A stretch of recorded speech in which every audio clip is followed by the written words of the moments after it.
Vous savez que comme de tradition, le Premier ministre a reçu mandat du commandant suprême de Forces armées de la République démocratique du Congo et de la police nationale congolaise de tenir des réunions régulières pour passer en revue la situation sécuritaire du pays. Aujourd'hui, nous avons parlé beaucoup de la situation à Goma, comme vous le savez, que hier il y avait des manifestations, la ville était paralysée avec des barricades et des actes de vandalisme qui ont été observés. La police nous a transmis les bilans. Malheureusement, il y a un compatriote qui est mort, il y a eu des blessés, des cas de pillage.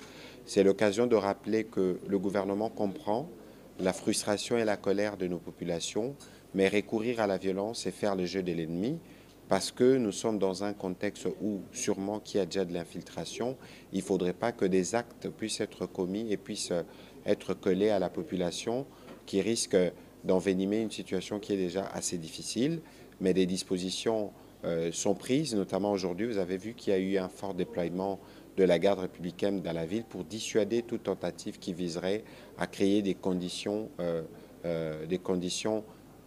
ingérables, des situations ingérables dans la ville de Goma. C'est l'occasion de rappeler, de lancer à nouveau un appel au calme au nom du gouvernement de la République. La question sécuritaire est prise en charge. Nous avons aussi malheureusement appris que ce soir, il y a eu un incident, une attaque sur un convoi humanitaire. Les circonstances pourront être élucidées bientôt, mais on a appris que 3 compatriotes ont perdu la vie. C'est encore une nouvelle qui nous fait mal et pour lequel le gouvernement, en tout cas avec le gouvernement provincial du Nord Kivu, va faire un suivi étroit parce que c'est un incident qui est consécutif à un convoi de la MONUSCO qui s'est déplacé. Nous pourrons revenir avec force détail plus tard sur ces sujets. Nous avons parlé de la situation en Ituri avec tout ce qui se passe comme violence. De ces points de vue-là aussi, le gouvernement a redonné, en tout cas le Premier ministre a redonné les instructions qu'il faut, que ce soit à la police et à l'armée, pour continuer les travaux qui s'est fait pour assurer la sécurité de la population.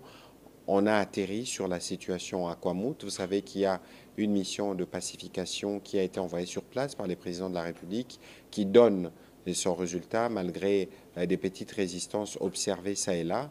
Mais la police y a déployé ses escadrons pour être sûr que la question sécuritaire dans cette partie du pays est globalement prise en charge. Voilà en résumé ce qui a été dit. Nous ne pourrons pas terminer sans vous dire que le Premier ministre suit particulièrement la situation humanitaire parce que toutes ces situations nécessitent une réponse de gouvernement et les gouvernements prennent des dispositions quant à ce.